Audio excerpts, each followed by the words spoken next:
So we start with what's your story? My story being shoes, champagne and spirituality.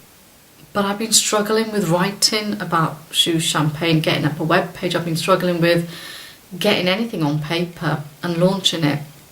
And it was only this weekend when I spoke to the BBC producer about who I was and what I was aiming to do, it dawned on me that there were parts of me that were not congruent with where I was going, or my message wasn't as clear and my market audience wasn't as clear, which got me thinking about parts today.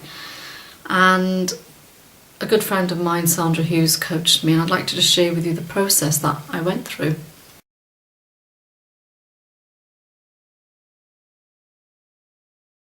So the first job is to identify the part and what its job is.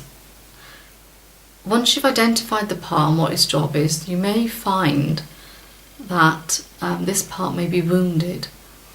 And by that, its life experiences may have given it evidence to have wounded this part in some shape or form.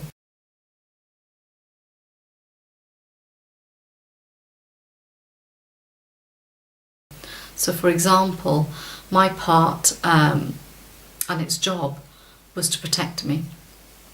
And it was to protect me and my identity.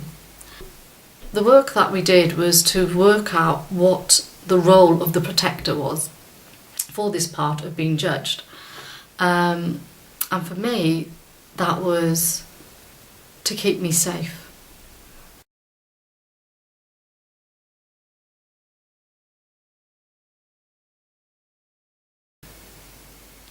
You know, what does the protector need from you? And in my case, my protector needed to feel safe and not to be judged, because that was the role of the part, is to keep me safe and to protect my identity.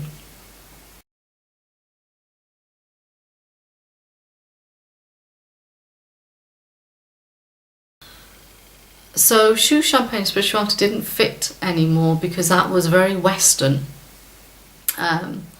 East meets West feels more in line with where I'm going. I'm really passionate about working with the Asian community and the girls, and I'm really, really passionate about sharing that learning with the Western community too.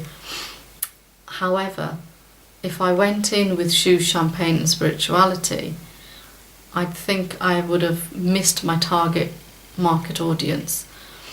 And hence, somewhere inside me, the driver to push shoes, champagne and spirituality just wasn't having any of it. Well, my part wasn't having any of it because it was saying, well, you know, you're not protected, you're not protecting your identity, and it needs to feel safe. And this feels safe. East meets West feels not just safe, feels more me, feels more, I have more drive to push that forward.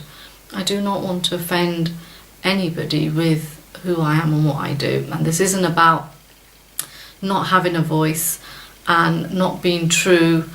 There's a fine line in my mind against, yes, I do drink alcohol, my family know I do, my friends know I do, but there's a fine line between knowing that and flaunting that. And I guess the shoes, champagne and spirituality for me felt a little bit incongruent with my spirituality. I've no idea where I'm going to be going with that, but it did and does feel incongruent with my true identity, as opposed to a fusion of East meets West. So yeah, so I just wanted to share and explain that. Somebody once said to me, change is an act of violence to the body and the mind, as it threatens your parts and your wounded parts. But communication, to seek to understand and not destroy, run, push, hide, stamp on these parts and understand the role and the job of the protector is key in your learning of who you are, where you are, and where you want to go.